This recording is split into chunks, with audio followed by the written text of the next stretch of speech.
வணக்கம் என் அன்பு வலைதள உறவுகளே. இது உங்கள் அபிமான என் வாழ்க்கை கதை. கதையெல்லாம் நிஜம். அதாவது கல்யாணம் என்ற பேரில் நான் ஏமாற்றப்பட்ட கதை. இது கதையெல்லாம் நிஜம்.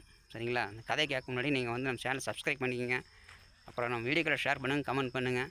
நீங்கள் சப்ஸ்கிரைப் பண்ணிங்கன்னா தான் நம்ம சேனல் ரீச் ஆகும். சரிங்களா? அப்படின்னு சொல்லிவிட்டு இப்போ கதைக்குள்ளே போகலாம். என்ன சொல்லியிருந்தேங்க? அந்த மாதிரி வந்து இந்த செப்பல் கடை பையனோட என் மனைவி வந்து லவ் பண்ணிட்டு இருக்கிறாங்க. என்னை வந்து அன்றைக்கி காயத்தில் பார்த்து திட்டுறாங்க. அதுக்கப்புறம் நான் எஸ்பி ஆஃபீஸில் கம்ப்ளைண்ட் பண்ண சொல்லியிருந்தேங்க. இந்த எஸ்பி ஆஃபீஸில் கம்ப்ளைண்ட் பண்ண போகும்போது எனக்கு ஒரு நண்பர் இருந்தார், எனக்கு செல்வான்னு சொல்லிவிட்டு. அவர் வந்து அவனாசிக்காரங்க. அவனாசி ஆட்டையம்பாளையம்னு நினைக்கிறேன். ஆட்டையம்பட்டியோ சரி தெரியல. அந்த ஊரை சேர்ந்த நண்பர். இன்னும் எனக்கு ஒரு நல்ல நண்பருங்க. அவர் பார்த்து ரொம்ப நாள் ஆச்சு.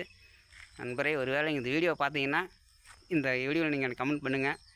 சரிங்களா? அப்படின்னு சொல்லிட்டு போகலாம். அவர் தான் வந்து என்னை எஸ்பி ஆஃபீஸ் கூப்பிட்டு போகிறாரு. எனக்கு அப்போ எனக்கு எஸ்பி ஆஃபீஸ் வந்து எங்கே இருக்குது எனக்கு தெரியாது, திருப்பூரில்.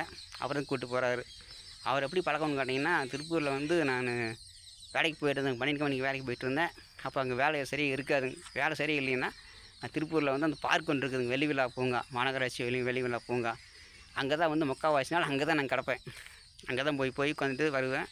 அப்போ அங்கே நண்பர்கள் ஆனவர் தான் இவரும், இன்னும் 5-6 பேர், நிறைய பேர் நண்பர்கள் ஆனாங்க.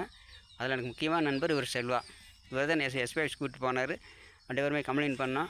கம்ப்ளைண்ட் பண்ணதுக்கப்புறம் மறுபடியும் ஒரு 10 நாள் கழித்து எங்களை விசாரணைக்கு கூப்பிட்றாங்க, மகளிர் காவல் நிலையத்துக்கு. நாங்களும் போகிறோம். என்னாச்சுன்னு சொல்கிறாருங்க.